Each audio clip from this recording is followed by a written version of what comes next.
Hello दोस्तों, कैसे हैं आप लोग। चलिए शुरू करते हैं आज का अपना topic, permeability of soils. Permeability of soils एक बहुत ही इम्पॉर्टेंट एक कॉन्सेप्ट से भरा हुआ, बहुत ही मज़ेदार, पढ़ने में भी मज़ा आता है और पढ़ाने में भी उतना ही मज़ा आता है। ये हमारा आज का टॉपिक है। तो परमेबिलिटी ऑफ सॉइल अगर आप एग्जामिनेशन पॉइंट ऑफ व्यू से देखें तो एग्जामिनेशन पॉइंट ऑफ व्यू से भी वो ये जो टॉपिक है ये बिल्कुल उतना ही इम्पोर्टेंट हो जाता है। चाहे आप कोई भी एग्जामिनेशन दे, छोटा बड़ा कोई भी एग्जामिनेशन दे, may be it is SSC, JEE, GATE, ESE और एनी स्टेट PSU आप कोई भी देते हैं तो ये टॉपिक आप बिल्कुल भी छोड़ नहीं सकते। एक तो ये इम्पोर्टेंट बात हो गई। दूसरी बात, इसका आपका जानना भी ज़रूरी है।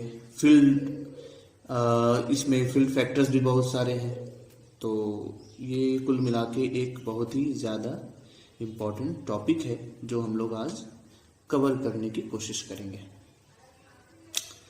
परमेबिलिटी ऑफ सॉइल्स में पहले हम लोग ये देख लेते हैं कि इसमें कौन कौन से इसके अंदर सब टॉपिक्स हैं जो हम लोग इस टॉपिक के अंदर कवर करेंगे। तो सबसे पहले हम लोग देखेंगे कि परमेबिलिटी होता क्या है, व्हाट इज परमेबिलिटी। ओके, हम लोग देखेंगे व्हाट इज परमेबिलिटी, ठीक है। फिर देखेंगे कि ये परमेबिलिटी को हम लोग मेजर कैसे करते हैं, मेजरमेंट ऑफ परमेबिलिटी, ठीक है, ये हम लोग देखेंगे। फिर इसके बाद हमारा जो इसके अंदर एक टॉपिक होगा वो होगा फैक्टर्स अफेक्टिंग परमेबिलिटी। कौन कौन से ऐसे फैक्टर्स हैं जो परमेबिलिटी को अफेक्ट करते हैं, ठीक है। ये तीन फैक्टर्स, ये तीन टॉपिक्स जो है वो हम लोग इसके अंदर कवर करेंगे। तो चलिए शुरू करते हैं इसको डिटेल्स में पढ़ना। जब हम लोग परमेबिलिटी की बात करते हैं, परमेबिलिटी की बात करते हैं, है ना, तो परमेबिलिटी में सबसे पहली बात ये आपके दिमाग में ये ख्याल आता होगा, ये परमेबिलिटी है क्या, क्या होता है परमेबिलिटी और ये किसके लिए डिफाइन होता है। और उससे भी एक इम्पॉर्टेंट बात जो आपके माइंड में आ सकती है कि परमेबिलिटी क्या होता है, सीपेज क्या है, इनफिल्ट्रेशन क्या है। बहुत लोग इसमें कंफ्यूज रहते हैं कि इनफिल्ट्रेशन क्या होता है, परमेबिलिटी क्या चीज है और हमारा सीपेज क्या चीज होता है। तो सबसे पहले हम लोग ये कंफ्यूजन एकदम क्लियर कर लेंगे कि इनफिल्ट्रेशन, परमेबिलिटी और सीपेज, ये तीनों जो टर्म्स हैं ये है क्या, ठीक है। तो आइए इसको देखते हैं। इनफिल्ट्रेशन, इनफिल्ट्रेशन क्या होता है, आप इसको समझिए पहले। इनफिल्ट्रेशन मतलब ये होता है कि मान लीजिए ये आपका कोई ग्राउंड सरफेस है, ठीक है, ग्राउंड सरफेस है, नीचे सॉइल लेयर है, ठीक है, और बाहर से मान लीजिए पानी बह के आया या बारिश हो गई, तो बारिश का पानी इस सॉइल लेयर में अंदर आना चाह रहा है। तो जब ये बारिश का पानी इस बाउंड्री लेयर पे आएगा, इस बाउंड्री पे आएगा, ग्राउंड सरफेस पे जब आएगा, तो ये पानी को सबसे पहला काम ये करना होगा कि इसके अंदर इसको इंटर होना पड़ेगा, ठीक है। ये बाउंड्री फिनोमेना से इसे गुजरना होगा, समझ रहे बात। ये बाउंड्री फिनोमेना से गुजरना होगा, इसका मतलब ये हो गया कि वाटर और सॉइल के बीच में कोई फिनोमेना हो रहा है, मीन्स टू डिफरेंट लेयर की अगर हम बात करें, एक हो गया ये लेयर 1, ये हो गया लेयर 2। लेयर 1 में सॉइल नहीं है, लेयर 2 में सॉइल है, और इन दोनों के बीच का जो इंटरमीडिएट पार्ट है वो है इसका ये सरफेस, ग्राउंड सरफेस। ठीक है। तो जब पानी किसी एक मीडियम से दूसरे मीडियम में, यानी इस लेयर से इस लेयर में आया, पानी जब इसमें इंटर किया, तो हम लोग बोलेंगे इट इज इनफिल्ट्रेशन। क्या बोलेंगे? Infiltration means water has infiltrated. ठीक है। ये बॉर्डर इसने क्रॉस किया, तो मतलब ये बोलेंगे कि ये पानी जो है वो इनफिल्ट्रेट कर गया। ठीक है। इसको हम ये नहीं बोलेंगे कि ये सीप कर गया, सीपेज नहीं बोलेंगे इसमें हम लोग क्या बोलेंगे? इनफिल्ट्रेशन बोलेंगे। ठीक है। वहीं एक बार जब पानी अंदर सीप कर गया, मतलब जिसको बोलेंगे इनफिल्ट्रेट कर गया, तो पानी अब इस लेयर में आ चुका है, सॉइल वाले लेयर में आ चुका है। अब पानी इस लेयर में जहां तक चलेगा, जिधर भी जाएगा, तब हम इसको बोलेंगे कि पानी का सीपेज हो रहा है। क्या हो रहा है? Seepage is taking place. Seepage is taking place कहने का मतलब है कि विद इन द सॉइल जो है वाटर का मूवमेंट हो रहा है। ठीक है, बिल्कुल क्लियर हो गया बात। इनफिल्ट्रेशन मतलब एक मीडियम से दूसरे मीडियम में आना। बाहर एयर है और ये सॉइल लेयर है, तो एयर से सॉइल में ये इनफिल्ट्रेट कर गया। ठीक है। और जब ये सॉइल लेयर में इंटर कर गया, अब सॉइल के विद इन जब ये मूवमेंट हम लोग देखेंगे, तो it is called as seepage. ठीक है। तो इनफिल्ट्रेशन जो है वो किस पे डिपेंड करेगा? वो इस पे डिपेंड करेगा कि आपकी ये जो बाउंड्री है वो कैसा है। मान लीजिए एक सॉइल का लेयर है, तो पानी इसमें इंटर करेगा। अगर यहीं पे अगर कोई कंक्रीट का लेयर होगा, तो पानी जो इंटर करेगा वो अलग तरीके से इंटर करेगा। उसका जो इंटर करने का जो रेट होगा, जो अमाउंट होगा, that will be different. So infiltration mostly depends on this boundary surface, ये जो बीच का ये बाउंड्री है। ठीक है।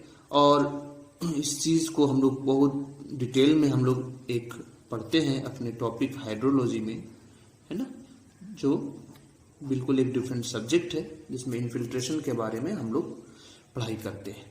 अभी जो हमारा सॉइल मैकेनिक्स में जो टॉपिक है वो है ये, सॉइल के अंदर पानी आ गया।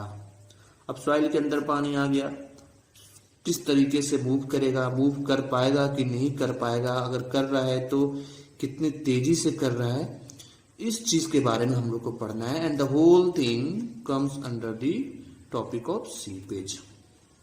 ठीक है। तो अभी तक हमने ये समझ लिया कि इनफिल्ट्रेशन क्या है और सीपेज क्या है, दोनों में डिफरेंस क्या है। अब हम लोग ये देखेंगे कि ये परमेबिलिटी क्या चीज है। तो परमेबिलिटी कुछ वैसा कुछ खास नहीं है, ये एक सीपेज का ही पार्ट है। आप ऐसा बोल सकते हैं कि एक ये प्रॉपर्टी है सॉइल का। किसका प्रॉपर्टी है? सॉइल का प्रॉपर्टी है, जो डिटरमाइन करता है कि ये जो सीपेज होना है उसके अंदर वो कैसे होगा। ठीक है, समझ रहे बात? मतलब कि अगर हम इसको डिफाइन करना चाहें परमेबिलिटी को, तो हम लोग ऐसा लिख सकते हैं कि the ease with which water flows through a soil. ठीक है, क्लियर हो गया? मतलब सीपेज जब हो रहा है तो सीपेज किस तरीके से हो रहा है, कितने रेट से हो रहा है, जल्दी हो रहा है, बहुत स्लो हो रहा है, ये कौन बताएगा? ये एक प्रॉपर्टी है उस सॉइल का, जो ये डिटरमाइन करेगा कि ये किस तरीके से सीपेज होगा, और उस प्रॉपर्टी को ही परमेबिलिटी बोलते हैं।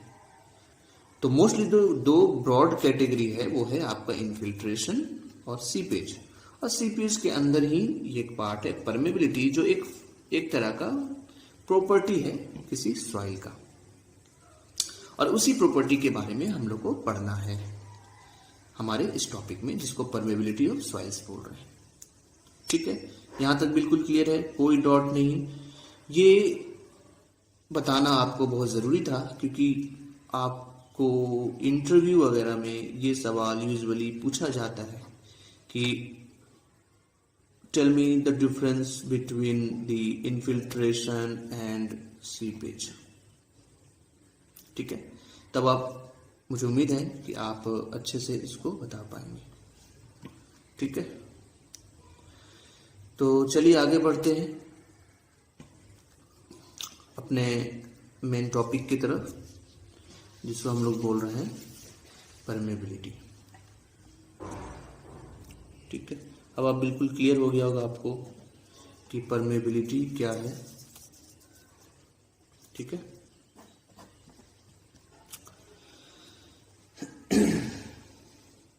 परमेबिलिटी हमें पढ़ना है सॉइल में, याद रखिए। कोई एक पोरस मीडियम में पढ़ना है, और वो हमारा ये पोरस मीडियम क्या है? सॉइल। अब आपको पता ही होगा कि सॉइल बहुत तरीके के हैं। टाइप्स ऑफ सॉइल में अगर हम लोग जनरली बात करेंगे तो आप सुने होंगे ग्रेवल है, सैंड है, फाइन सैंड या सिल्ट वगैरह हो गया, फिर क्ले हो गया, ये सारी चीजें आपने सुना होगा।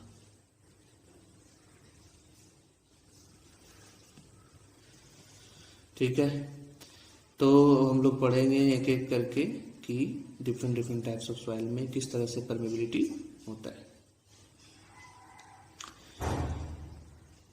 मान लीजिए ये आपकी एक सॉइल है, सॉइल का कोई लेयर हमने ले लिया। ठीक है, ये सॉइल है, और जब आप सॉइल को बिल्कुल माइन्यूटली ऑब्जर्व करेंगे तो इसमें सॉइल पार्टिकल्स होंगे। अब ऐसी बात है, इसमें सॉइल पार्टिकल्स होंगे। सॉइल पार्टिकल्स होंगे तो दो सॉइल पार्टिकल के बीच में वॉइड्स भी होगा। ठीक है, तो ये वॉइड्स जो है यही मेन रोल आपका प्ले करता है किसी भी सॉइल के उस प्रॉपर्टी को डिटरमाइन करने के लिए, जिसको हम लोग परमेबिलिटी बोल रहे हैं। तो परमेबिलिटी के लिए क्या इंपॉर्टेंट है? सबसे पहले इंपॉर्टेंट है वॉइड्स। अब वॉइड्स कैसा होना चाहिए, कैसा नहीं होना चाहिए, ये हम लोग सीखेंगे। तो देखिए, जैसे मैंने आपको ये बताया कि अलग अलग सॉइल पार्टिकल में अलग अलग वॉइड्स होंगे, तो मैंने एक सैंड का एक सैंपल लेके आपको दिखा रहा हूँ। आप देखो इसमें कि ये एक तरह का कोर्स सैंड है। ठीक है, इसके पार्टिकल्स बिल्कुल साफ साफ, जिसको ग्रेन्स बोलेंगे, वो साफ साफ विजिबल भी है, और साइजेस बड़े भी हैं। तो ये एक तरह का कोर्स ग्रेन जो है ना सॉइल है, और ये सैंड है, कोर्स ग्रेन सैंड है। पता ही होगा आपको, कोर्स ग्रेन होता है सैंड, मीडियम ग्रेन होता है, फाइन सैंड होता है, इस तरह से। तो ये कोर्स सैंड है। तो अब आप दो पार्टिकल्स को ऑब्जर्व करेंगे तो दो पार्टिकल्स के बीच में क्या है? यहाँ पे वॉइड्स है। अगर आप बिल्कुल इसको और अभी आप कोई माइक्रोस्कोप्स वगैरह देखेंगे, माइक्रोस्कोप से भी जरूरत नहीं है, अगर आप इसको लेंस से भी देख लेंगे, नॉर्मली हैंड लेंस जो होता है उससे भी देख लेंगे, तो आपको ये बिल्कुल क्लियर हो जाएगा कि दो पार्टिकल है, वो दो पार्टिकल के बीच में गैप्स है और अच्छा खासा वॉइड्स है। और अगर कोई चीज़ इस पे, मान लीजिए पानी वगैरह अगर हम इसमें डालते हैं, तो वो आराम से बह के एक तरफ से दूसरी तरफ बह के निकल जाएगा। ठीक है, उसी तरह से अगर इस सॉइल का लेयर हम बढ़ा दें तो पानी का जो मूवमेंट होगा इस सॉइल के अंदर, मतलब इस सैंड के अंदर होगा। ठीक है, तो ये एक छोटा सा एग्जाम्पल आपको मैंने दिखाया। तो अब इसी को ध्यान में रखते हुए आप आगे का जो टॉपिक्स है वो देखें। तो अभी आपको जैसे मैंने बताया कि वॉइड्स का होना ज़रूरी है। अगर किसी चीज़ में वॉइड्स नहीं है, उसमें कोई भी स्पेस खाली नहीं है, तो क्या फ्लो हो पाएगा? नहीं हो पाएगा। बिल्कुल वॉइडलेस अगर कोई चीज़ है तो उसमें फ्लो कैसे हो पाएगा? तो सबसे पहले इंपॉर्टेंट चीज़ जो हमें समझ में आया वो ये है कि वॉइड्स का होना ज़रूरी है। First term which is important is voids. दूसरा इंपॉर्टेंट चीज ये आपको समझना होगा कि वॉइड्स तो है, लेकिन वॉइड्स का इंटरकनेक्टिविटी इज ऑल्सो इंपॉर्टेंट। क्या बोला मैंने? वॉइड्स का इंटरकनेक्टिविटी इज ऑल्सो इम्पॉर्टेंट, क्योंकि आप देखेंगे सॉइल, कोई सा भी सॉइल हो, उसमें बहुत कॉम्प्लिकेटेड मैनर से ये जो सॉइल पार्टिकल्स है वो अरेंज्ड होता है। आप ऐसा नहीं दिखेगा एक यहाँ पे है, एक यहाँ पे है, एक यहाँ पे, इस तरीके से नहीं, बहुत कॉम्प्लिकेटेड वे में, बहुत है ना, बहुत कॉम्प्लेक्सिटी इसमें रहता है। तो वॉइड्स सिर्फ होने से नहीं होगा। अगर मान लीजिए ये वॉइड्स है, मान लीजिए ऐसा यहाँ से फ्लो हुआ, ठीक है, और आगे जाके ये वॉइड्स क्लोज हो गया, पार्टिकल इसका मूवमेंट अलाउ नहीं कर रहा, ये पाथ जो है वो क्लोज हो गया। जब पाथ क्लोज हो गया तो फिर मूवमेंट कैसे होगा? मूवमेंट भी नहीं होगा। तो एक पैसेज तो चाहिए ना, पैसेज जरूरी है। तो पैसेज को यहां बोलेंगे, मतलब इंटरकनेक्टिविटी ऑफ वॉइड्स जरूरी है। Interconnectivity of voids is equally important, ठीक है। और तीसरा जो एक टेक्निकल टर्म है जिसको हम लोग बोलेंगे कि पोटेंशियल डिफरेंस का होना जरूरी है।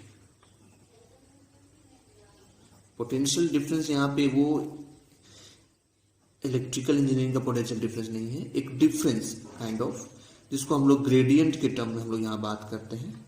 और मोर क्लियर वे में अगर हम बात करें तो इसको बोलते हैं हाइड्रोलिक ग्रेडियंट, ठीक है। तो जब तक हेड डिफरेंस या टोटल एनर्जी डिफरेंस नहीं होगा, पोटेंशियल डिफरेंस नहीं होगा, दो पॉइंट के बीच में कोई भी चीज मूव नहीं कर सकता, समझ रहे हैं? जैसे मैं आपको बताऊं कि ये है आपका एक लेयर,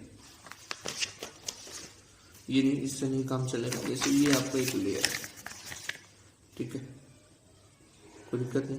अब इसको अगर हम इसको टिल्ट करेंगे, किसी चीज को, अब ऐसे पेन ही है, मान लीजिए ये पेन है आपका।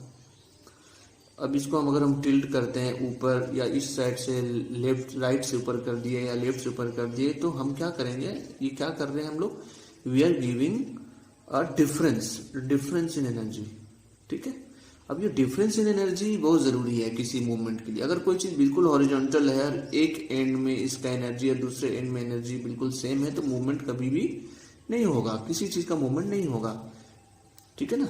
तो मूवमेंट होने के लिए क्या है? लेवल का डिफरेंस होना जरूरी है। जैसे कि आप दो टैंक ले लीजिए, ठीक है, और दोनों टैंक में पानी बिल्कुल सेम लेवल पर रख दीजिए, तो क्या अब इसमें मूवमेंट होगा?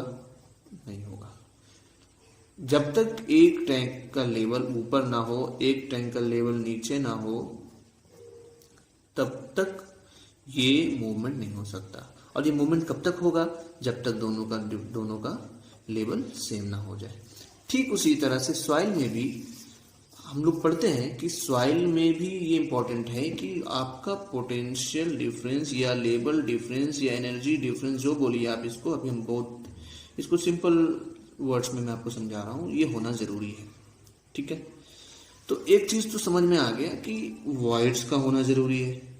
दूसरा चीज समझ में आ गया, वॉइड्स का इंटरकनेक्टिविटी बहुत जरूरी है। और तीसरा इंपॉर्टेंट चीज समझ में आ गया कि डिफरेंस का होना जरूरी है। हेड डिफरेंस, एनर्जी डिफरेंस, जो बोलिए आप, उसका होना जरूरी है, ठीक है। तो अब ये तीनों चीज मान लीजिए आपके पास है, तो फिर क्या होगा? तो फिर वाटर का फ्लो होगा विद इन द सॉइल, ठीक है। अब एक चीज इंपॉर्टेंट है, अगर आप मान लीजिए किसी सॉइल की बात कर रहे हैं, तो सॉइल में जैसे अभी आपको बताया कि ग्रेवल है, सैंड है, सिल्ट है, क्ले है। तो जो वॉइड्स का अरेंजमेंट है, जो वॉइड्स का आप यू बोल लीजिए साइज है, तो ये आपको बिल्कुल पता होगा कि size of voids in gravel is more than the sand, और सैंड का जो वॉइड्स का साइज है वो सिल्ट से ज्यादा है, और सिल्ट का क्ले से ज्यादा है। तो जिसका वॉइड्स ज्यादा होगा, है ना, जिसको पैसेज ज्यादा मिलेगा, स्पेस ज्यादा मिलेगा, तो पानी उतना आसानी से मूव करेगा ना। तो ग्रेवल में पानी बहुत आसान से मूव करेगा, बहुत इजीली मूव करेगा, सैंड में उसके बाद, सिल्ट में उसके बाद, और क्ले में उसके बाद। तो सबसे पहला इंपॉर्टेंट चीज है कि टाइप ऑफ सॉइल, ये एक इंपॉर्टेंट फैक्टर है किसी भी परमेबिलिटी को समझने के लिए। तो परमेबिलिटी किस पे डिपेंड कर रहा है? परमेबिलिटी अगर सबसे पहले बात करेंगे तो ये टाइप ऑफ सॉइल पे डिपेंड कर रहा है। टाइप ऑफ सॉइल कहने का मतलब है उसमें वॉइड्स का साइज क्या है, ठीक है। और दूसरा इंपॉर्टेंट चीज है कि वो इंटरकनेक्टिविटी है कि नहीं है। अब इंटरकनेक्टिविटी को कैसे समझेंगे? इसको इस तरह से समझेंगे कि अगर मान लीजिए एक सैंड है, जैसे आपको अभी हमने दिखाया कि एक सैंड पिछले अभी थोड़ी देर पहले आपको सैंड का एक सैंपल दिखाया, तो सैंड का सैंपल है आपके पास। उसी सैंड को अगर हम बहुत ही कॉम्पैक्ट वे में अरेंज कर दे, उसको कॉम्पैक्ट कर दें, ठीक है। या कोई क्ले है, क्ले अभी एक स्ट्रक्चर में है, उसका अरेंजमेंट है, उसको किसी और अरेंजमेंट में कर दें हम लोग अरेंज, क्ले को दूसरे अरेंजमेंट में कर दें, इसको अरेंज कर दें हम लोग अगर, तो क्या होगा? क्या उसके परमेबिलिटी पे कोई इफेक्ट होगा?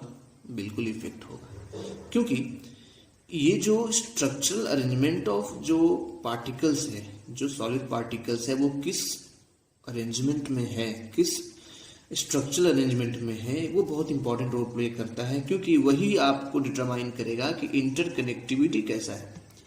जैसे आपको समझाने के लिए बता दें कि आपको पता होगा क्ले के दो स्ट्रक्चर होते हैं, एक होते फ्लोक्युलेंट, है ना, फ्लोक्युलेंट स्ट्रक्चर, और एक होता है डिस्पर्स्ड स्ट्रक्चर, ठीक है। तो जो फ्लोक्युलेंट स्ट्रक्चर होता है उसमें permeability is greater then the dispersed structure. ऐसा क्यों? क्योंकि स्ट्रक्चर जो आप अगर देखेंगे, अब इस टॉपिक को और डिटेल में हमें आगे पढ़ना है, बिल्कुल जब हम लोग कॉम्पैक्शन सब्जेक्ट पढ़ेंगे तो इसको हम लोग देखेंगे। तो फ्लोक्युलेंट में जो स्ट्रक्चर होता है वो इस तरह से फ्लोक्युलेटेड फॉर्म में होता है, और डिस्पर्स में बिल्कुल ये प्रॉपरली डिस्पर्स हो जाता है, ओरिएंट हो जाता है एक अच्छे डायरेक्शन में, प्रॉपर डायरेक्शन में, एक स्टेबल डायरेक्शन में। तो इसमें जो वाटर का मूवमेंट है वो ज़्यादा इजी से होता है as compare to disperse structure. इसका मतलब क्या समझ में आ गया हमको कि पहला तो सॉइल किस तरह का है वो पता चलेगा उससे कि उसमें परमेबिलिटी कैसा है। इन जनरल अगर बात करें तो ग्रेवल में हम बोलेंगे परमेबिलिटी ज़्यादा है, फिर इसके बाद अगर हम बोलेंगे तो हम लोग बोलेंगे कि सैंड में, उसके बाद सिल्ट में, उसके बाद क्ले में। फिर अगर हम उसी सैंड या उसी ग्रेवल या उसी सिल्ट या उसी क्ले के बारे में अगर हम बोले तो वहां पे एक फैक्टर फिर इंपॉर्टेंट हो जाएगा कि उसका स्ट्रक्चरल अरेंजमेंट कैसा है सॉइल पार्टिकल्स का। जिसका जितना कॉम्पैक्ट अरेंजमेंट होगा उसमें परमेबिलिटी उतना ही कम होगा, ठीक है। तो परमेबिलिटी तो हमने पहले ही पढ़ लिया कि परमेबिलिटी क्या है। It is the ease with which the water flows through a soil. क्या है? It is the ease with which water flows through a soil. तो कौन कौन से फैक्टर है अभी हमने हमने देख लिया इसे, तो ये बिल्कुल क्लियर हो जाना चाहिए। और साथ ही साथ एक जो इम्पोर्टेंट फैक्टर है that is the point of that is potential difference, उसका होना भी बहुत जरूरी है, ठीक है। तो बिल्कुल ये अब यहाँ तक हमने अभी जो पढ़ा इसमें हमें ये पॉइंट बिल्कुल एकदम क्लियर हो जाना चाहिए कि परमेबिलिटी के लिए तीन चीज बहुत इंपॉर्टेंट है। एक तो आपका ये हो गया कि सॉइल टाइप, ठीक है ना, इसको अच्छे से लिख लेते हैं।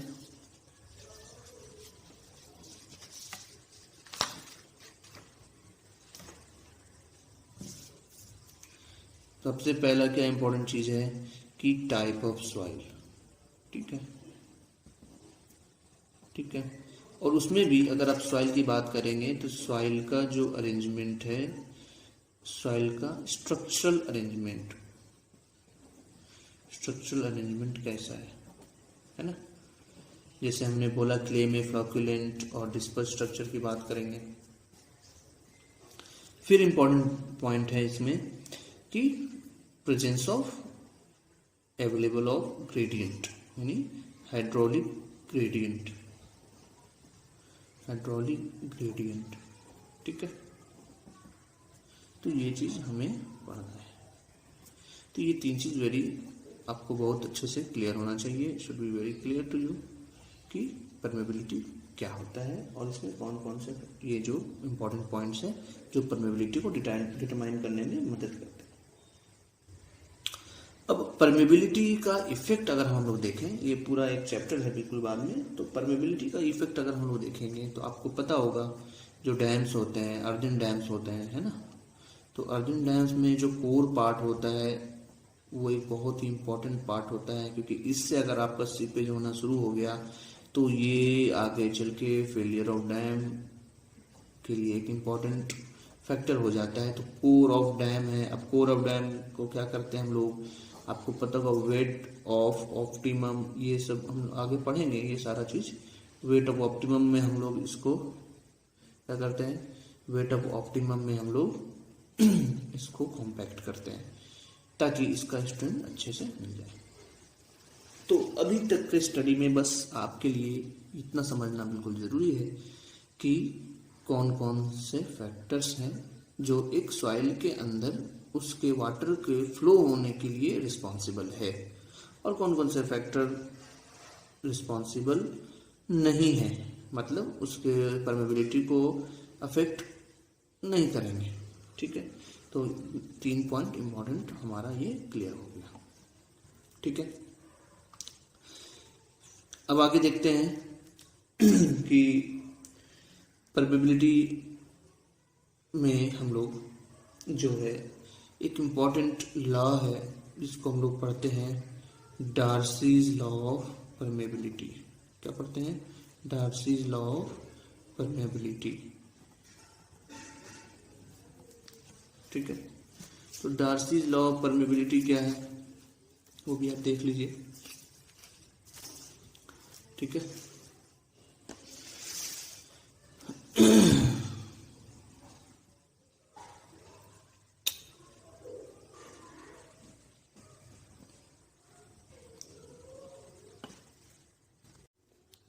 तो आइए हम लोग डार्सीज लॉ को समझ लेते हैं। ये एक बहुत ही इम्पोर्टेंट लॉ है हमारे परमेबिलिटी टॉपिक में। ठीक है,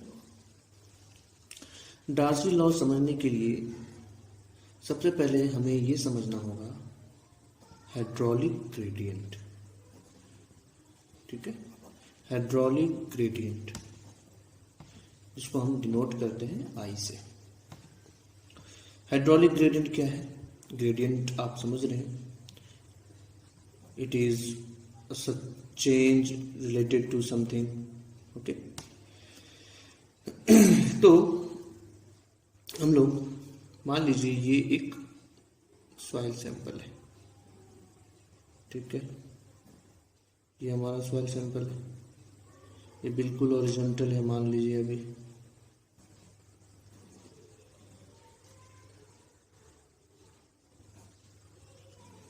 इस तरीके से इसमें हम अगर लेवल ऑफ वाटर बिल्कुल सेम रखें दोनों साइड तो क्या होगा, सॉइल सैंपल में कोई फ्लो होगा क्या, नहीं होगा, नो फ्लो विल अकर। ठीक है, लेकिन वहीं अगर हम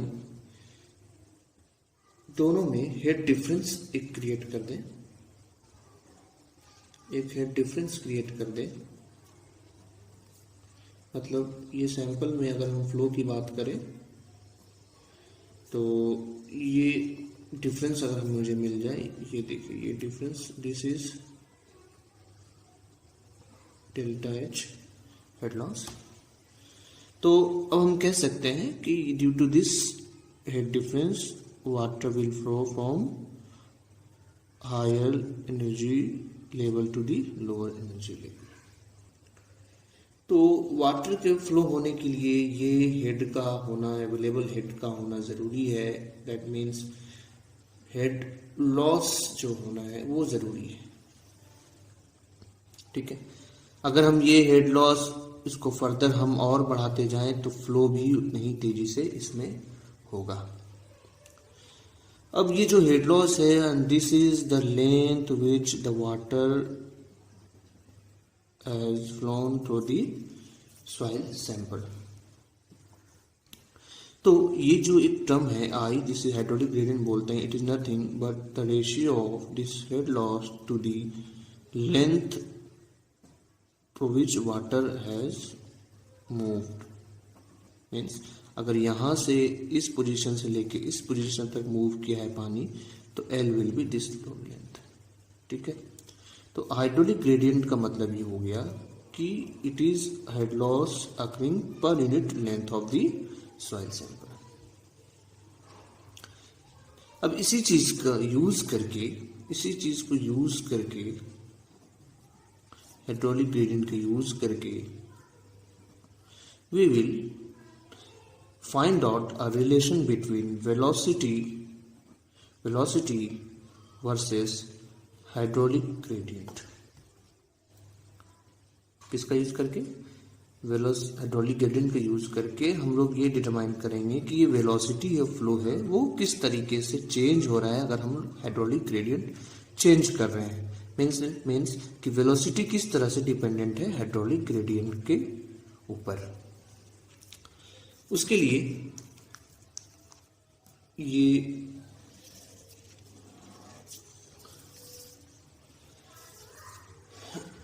रेनॉल्ड्स ने एक एक्सपेरिमेंट किया, ठीक है, फ्लूइड फ्लो के ऊपर, और उन्होंने एक्स एक्सिस और वाई एक्सिस में एक ग्राफ बनाया जिसमें एक्स एक्सिस पे उन्होंने हाइड्रोलिक ग्रेडियंट को लिया और वाई एक्सिस में वेलोसिटी ऑफ फ्लो। ठीक है, अब पहले बिल्कुल हाइड्रोलिक ग्रेडियंट नहीं था, डेल्टा एच बिल्कुल जीरो था, क्योंकि I is equal to what, del H by L. अगर हम डेल्टा एच नहीं होगा, जीरो होगा, तो आई क्या होगा? जीरो। तो अगर बिल्कुल जीरो था, ठीक है ना, तो पॉइंट बिल्कुल वेलोसिटी जीरो, नो फ्लो। उसी तरीके से हाइड्रोलिक ग्रेडियंट हमने बढ़ाते गए तो वेलोसिटी बढ़ता गया, फिर बढ़ाएं, तो धीरे धीरे करके ये बढ़ते गए। तो उन्होंने ये वेलोसिटी को ऑब्जर्व किया बाय इंक्रीजिंग हाइड्रोलिक ग्रेडियंट। तो क्या ऑब्जर्व किया कि इस तरीके से उन्होंने कुछ सेट ऑफ डेटा उनके पास आया, ठीक है। और जब इनको मिलाया गया तो क्या पाया गया कि इस तरीके से एक कर्व जो है वो हमारे पास इस तरीके से बना, और इस ग्राफ को 3 हिस्सों में बांटा गया, 1, 2 और 3rd। First stage, second stage और थर्ड स्टेज। आप ग्राफ में ये देख सकते हो कि जो फर्स्ट स्टेज है वहाँ पे जो वेलोसिटी और हाइड्रोलिक ग्रेडियंट के बीच का जो रिलेशन है बिल्कुल v is proportional to I, ठीक है। उसके बाद एक स्टेज ऐसा आया, सेकंड स्टेज, जिसमें थोड़ा सा ये ग्राफ जो है लीनियर से हट गया, थोड़ा सा नॉन लीनियर ग्राफ बना, और उस थर्ड स्टेज में ये बिल्कुल रैंडम सा एक ग्राफ बन गया। तो this second stage is transition stage between 1 and 3। इसको हमने बोला ट्रांजिशन स्टेज। जिस स्टेज में ये फर्स्ट है, ये जो फ्लो हो रहा है, फर्स्ट स्टेज में अगर फ्लो हो रहा है जहाँ पे velocity is proportional to I, तो इसे हम बोलेंगे laminar. And of course this stage will be called as turbulent. Important property क्या है? लैमिनार में बिल्कुल फ्लो स्मूथली होगा, है ना, बिल्कुल ये एक लीनियर रिलेशन फॉलो करेगा। आप हाइड्रोलिक ग्रेडियंट बढ़ाते जाएंगे, वेलोसिटी बढ़ते जाएगा, हाइड्रोलिक ग्रेडियंट बढ़ाते जाएंगे, वेलोसिटी बढ़ते जाएगा, और एक लीनियर ग्राफ होगा। लेकिन एक इस थ्रेशोल्ड स्टेज के बाद जब ये सेकंड स्टेज में जाएगा तो वो रिलेशन लीनियर अब रह नहीं जाएगा इसमें। अब क्या होगा? अब थोड़ा सा हाइड्रोलिक ग्रेडियंट बढ़ाएंगे तो वेलोसिटी का जो वेरिएशन होगा will be different what it has been in the stage 1। उसी तरीके से एक सेकंड स्टेज क्रॉस करने के बाद बिल्कुल ये बिल्कुल हैप्पीजेड मैनर में हो जाएगा। कोई एग्जैक्ट रिलेशन हम लोग नहीं निकाल सकते कि आई और वी के बीच में क्या है। इस स्टडी को this whole study was observed by Darcy. किसके द्वारा? डार्सी। ठीक है, डार्सी ने इसे ऑब्जर्व किया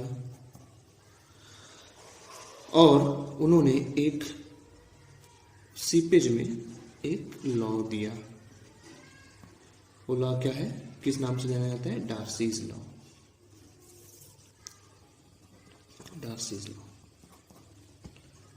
तो डार्सी लॉ ने क्या सोच के दिया ये लॉ? पहला चीज तो इम्पोर्टेंट ये है कि इन्होंने ये देखा कि जब फ्लो लेमिनार होगा तो V is proportional to I।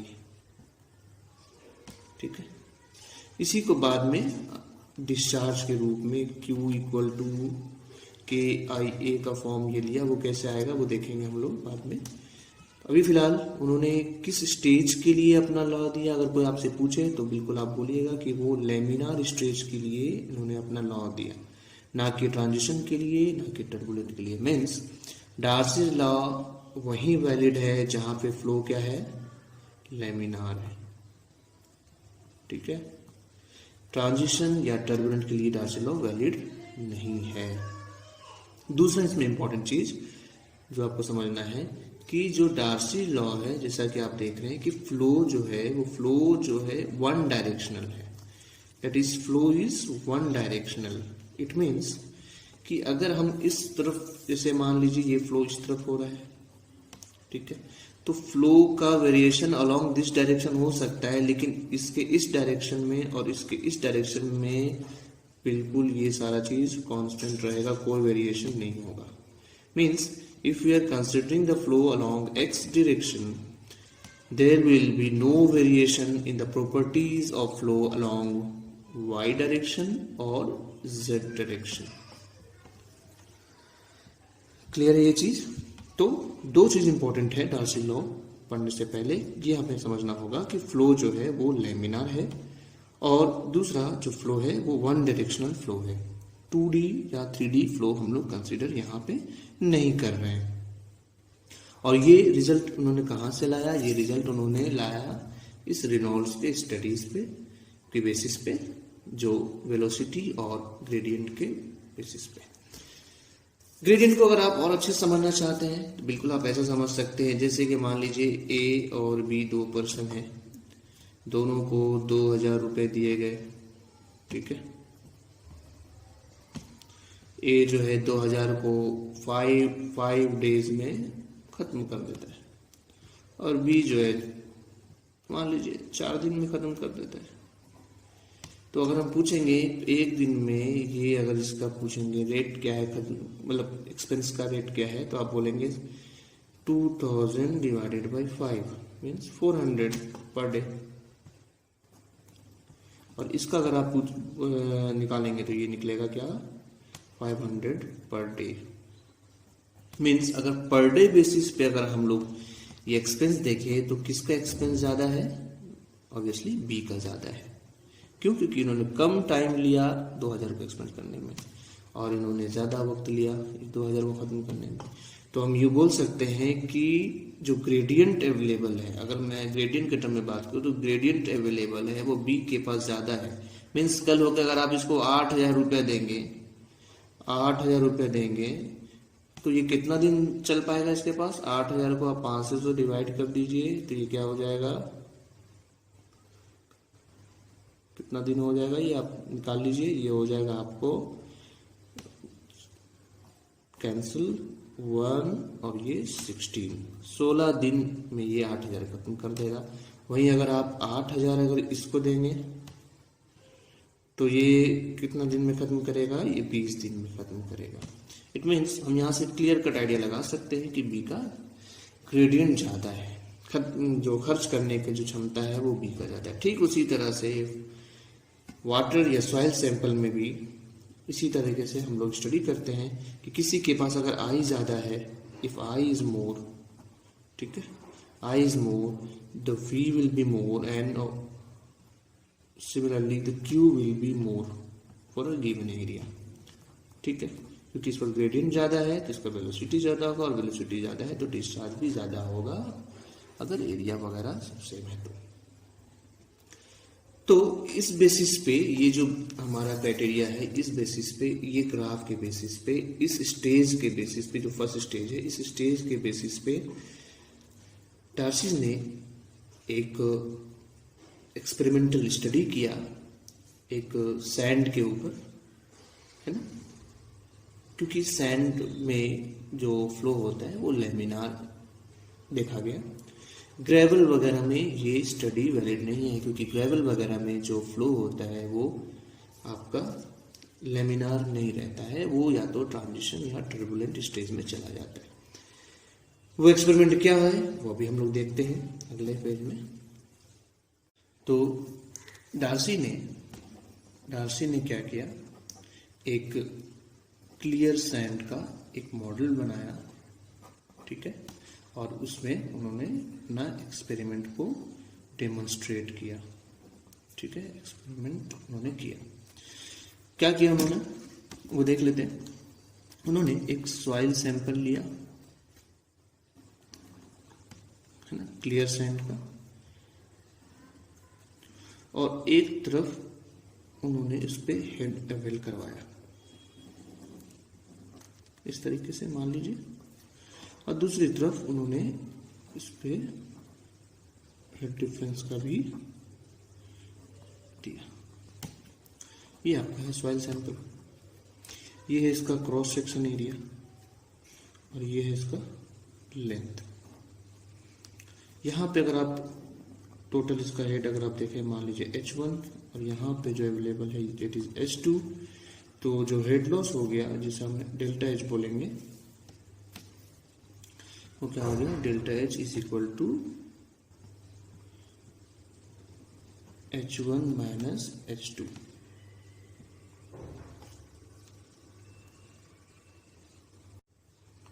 ठीक है, तो ये H1 माइनस H2 हो गया। अब उन्होंने क्या ऑब्जर्व किया कि for a given length of soil sample and for a given cross section area, when delta H is increasing, जब हम लोग डेल्टा H बढ़ा रहे हैं तो जो डिस्चार्ज है this is acting, it is proportional to the delta H, ठीक है। दूसरा उन्होंने क्या किया, same for the same soil, that is clear sand, when the area of cross section is increasing, the discharge is again increasing, and keeping area and delta H constant, when the length is increasing, the discharge is decreasing, means Q is inversely related to the length of the soil sample through which water is flowing। तो इन्होंने इन तीनों factor को combine करके इन्होंने एक relation दिया, that is Q is proportional to delta H A upon L। This delta H upon L is nothing, it is I A, okay. And to remove this proportionality sign, he has given a term called KIA, where K is called coefficient of permeability, ठीक है। And coefficient of permeability जो है, जो ये K है, ये vary करेगा आपका according to the type of soil, means it is a property of a particular type of soil, मतलब soil चेंज करने से आपका K चेंज करेगा, ठीक है। तो एक बहुत ही फेमस रिलेशन ये आ गया हमारे पास, Q equal to KIA,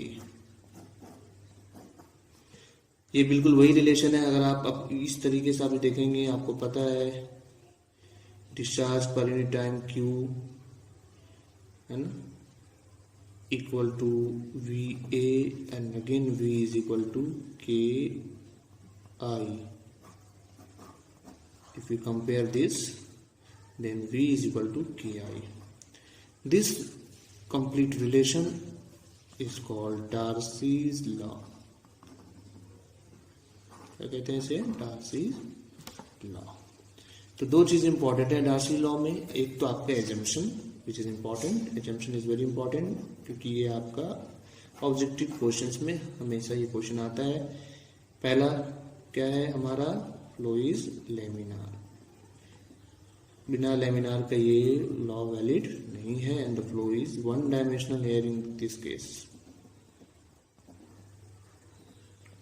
okay, तो ये डार्सी लॉ हो गया. अब हम लोग आगे देखेंगे कि एक्चुअली ये जो फ्लो हो रहा है, ये फ्लो पूरे क्रॉस सेक्शन में एरिया में हो रहा है या क्रॉस सेक्शन में जो वॉइड्स हैं उसमें हो रहा है. ठीक है, वो हम लोग देखेंगे अभी. ठीक है, अभी सीखा कि डार्सीज लॉ क्या होता है, कैसे हम लोग इसे एक्सपेरिमेंटली डार्सी ने फाइंड आउट किया. तो ये जो Q है, Q इक्वल टू के आई ए या V इक्वल टू के आई ए, किसी भी फॉर्म में हम लोग डार्सी लॉ को शो कर सकते हैं. Q इक्वल टू के आई ए भी डार्सी लॉ बोल सकते हैं, V equal to K I we, दोनों ये डार्सी लॉ है. किसी भी फॉर्म में दिखाएंगे वो सही है. ठीक है, अब एक जो सबसे इम्पोर्टेंट चीज समझना है कि ये जो अभी हमने आपको बताया कि ये जो फ्लो हो रहा है ये पूरे क्रॉस सेक्शन में एरिया में हो रहा है या क्रॉस सेक्शन में जो अवेलेबल वॉइड्स है उसके थ्रू हो रहा है. तो ऑब्वियसली आप बोलेंगे कि ये तो वॉइड्स के थ्रू हो रहा है. इट मीन्स जिस फ्लो को हम बोल रहे हैं, जिस वेलोसिटी को हम लोग बोल रहे हैं, वो एक्चुअली में सीपेस वेलोसिटी तो नहीं है. ठीक है जी हाँ, ये सीपेस वेलोसिटी नहीं है. इस वेलोसिटी को हम लोग, this velocity we call it as superficial velocity. क्या बोलते हैं इसको? सुपरफिशियल वेलोसिटी और फिक्टिशियस वेलोसिटी. फिक्टिशियस वेलोसिटी क्योंकि ये एक्चुअल वेलोसिटी नहीं है ना, ये एक्चुअल वेलोसिटी. तो एक्चुअल वेलोसिटी क्या है फिर? तो आप इसको समझिए इस तरीके से. मान लीजिए ये आप सॉइल सैंपल का ऊपर से टॉप व्यू देख रहे हैं. मान लीजिए इस तरह से रेक्टेंगुलर क्रॉस सेक्शन है वो, या सर्कुलर क्रॉस सेक्शन है. इस तरीके से सर्कुलर क्रॉस सेक्शन है और ये आप उसका क्रॉस सेक्शन देख रहे हैं. तो इसमें ये सॉइल पार्टिकल्स हैं. ठीक है, अब सॉइल पार्टिकल्स है तो सॉइल पार्टिकल्स के थ्रू तो ये पानी नहीं जाएगा, जो वॉइड्स होगा उसके थ्रू जाएगा ये. ठीक है, सॉइल पार्टिकल्स के अंदर से होके तो नहीं गुजरेगा. ठीक है, तो ये जो फ्लो हो रहा है वो एक्चुअली कैसा हो रहा है? ये फ्लो हो रहा है सॉइल सैंपल के वॉइड्स के थ्रू हो रहा है. इट मीन्स अगर आप इसको कंटिन्यूटी इक्वेशन से समझें, आप इसको कंटिन्यूटी इक्वेशन से अगर आप समझें तो एक्चुअल Q इक्वल टू क्या है? Superficial velocity into area. But this flow is actually taking place through the voids. So area of voids into the seepage velocity, which is actual seepage velocity which is taking place. Now अगर आप इसको ऐसे देखेंगे, v equal to A V by A into V S. ठीक है, आप ऐसा कर सकते हैं, पर यूनिट लेंथ बोल सकते हैं, और बोथ साइड लेंथ आप मल्टीप्लाई कीजिए. ठीक है, क्या हो जाएगा? v equal to A V L, तो ये हो गया वॉल्यूम ऑफ वॉइड्स, और A into L total volume into V S. आप अगेन ये भी बोल सकते हैं कि v इक्वल टू जो सुपरफिशियल वेलोसिटी है, ये सीपेज वेलोसिटी डिवाइडेड बाय, आपको पता है ये v, इसको लिख सकते हैं volume of voids by total volume, that is nothing, it is porosity. Okay, volume voids by total volume is porosity. And Vs is again can be written as V upon this eta, that is porosity. Now अगर आप इसको और अच्छे से एक बार observe करें तो आपको ये पता होगा कि जो पोरोसिटी का वैल्यू है, the porosity value eta, it never exceeds 1. Its value lies between 0 to 1. So अगर कोई चीज़ 1 से छोटा है और 0 से बड़ा है, अगर हम अब ये देखेंगे Vs equal to V by eta, तो ऑब्वियस सी बात है ये जब 1 से छोटा हो गया तो जो अगर V से डिवाइड होगा तो Vs will be greater than V. It means the actual seepage velocity which is taking place through this soil sample is more than the what we call it the superficial velocity. जो यहाँ पे हम लोग अभी जो VA लिख रहे हैं, that V is superficial velocity. ये जो आप Q इक्वल टू VA लिख रहे हो, ये जो आप निकाल रहे हो relation Q equal to VA या V equal to KI, this is superficial velocity, not seepage velocity. If you have to write it in the form of seepage velocity, then you have to write down this as V upon eta, because V is what? Vs into eta equal to K into I, right? And V seepage is nothing, K upon eta into I. यहाँ पे आप देख सकते हैं V equal to K into I, तो V superficial velocity and V can be written down in form of Vs as Vs into eta equal to Ki and Vs equal to K upon eta into I. तो ये जो relation है जो Darcy law ने दिया, ये superficial velocity का relation है.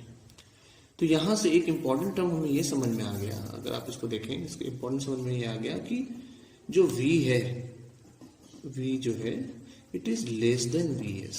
मतलब जो सीपेज वेलोसिटी जो फ्लो एक्चुअली जो सॉइल के अंदर से हो रहा है, ठीक है ना, वो स्पीड जो है, ये वेलोसिटी जो वाटर का फ्लो बोलेंगे, वो एक्चुअल जो हमारा जो V हम जिसको माना है Q इक्वल टू V है, उससे ज्यादा होगा. अब इसको आप एक एग्जांपल से समझ सकते हैं. मान लीजिए कि ये आपका एक रोड है, ठीक है. अभी रोड बिल्कुल खाली है और ये आपका A पॉइंट हो गया, ये हो गया B पॉइंट.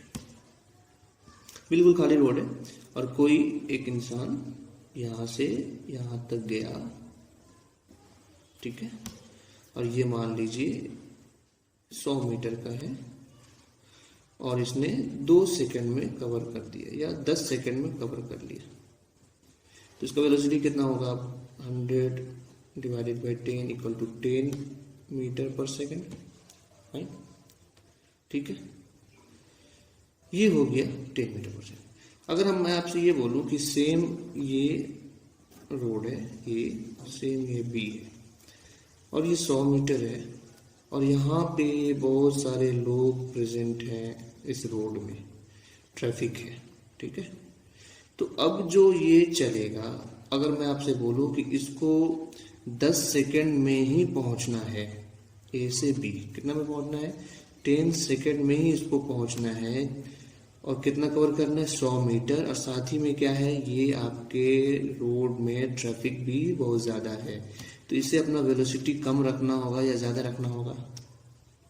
सोच के बताइए. बिल्कुल आप ये सही सोच रहे हैं कि ये वेलोसिटी इसको ज़्यादा रखना होगा. क्योंकि किससे ज़्यादा रखना होगा? पिछले वाले वेलोसिटी से, क्योंकि इस पे हिंड्रेंस भी है, ऑब्स्टेकल्स भी है ना. इसके ऑब्स्टेकल को जो कांटेक्ट टाइम है उसको भी उसको रिलीज करके इसको फ्लो करना होगा. इसलिए तो ये जो एक्चुअल जो वेलोसिटी है which is in presence of this traffic, वही सेम चीज सॉइल में भी है. अभी हम A मान रहे हैं और A को इस तरह से मान रहे हैं कि बिल्कुल ये ओपन है और हमने एक रिलेशन दे दिया क्या, Q इक्वल टू क्या है. लेकिन एक्चुअली में ये A तो ओपन नहीं है, यहाँ तो पूरा सॉइल सैंपल है, सॉइल पार्टिकल्स है ना. और जब सॉइल पार्टिकल्स है तो जो फ्लो होगा उसको it has to take some particular path to move across this soil sample, fine. तो इसलिए जो seepage velocity, the velocity which is actually taking through the voids, that which we define it as seepage velocity, will be obviously higher than what we have considered here, Q equal to V है. Therefore it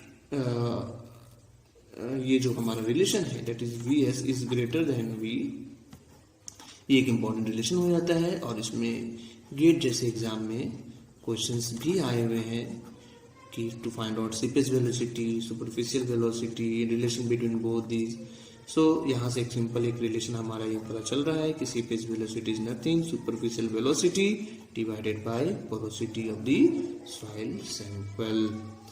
ठीक है, तो ये हमारा Darcy's law यहाँ पे ये complete हुआ।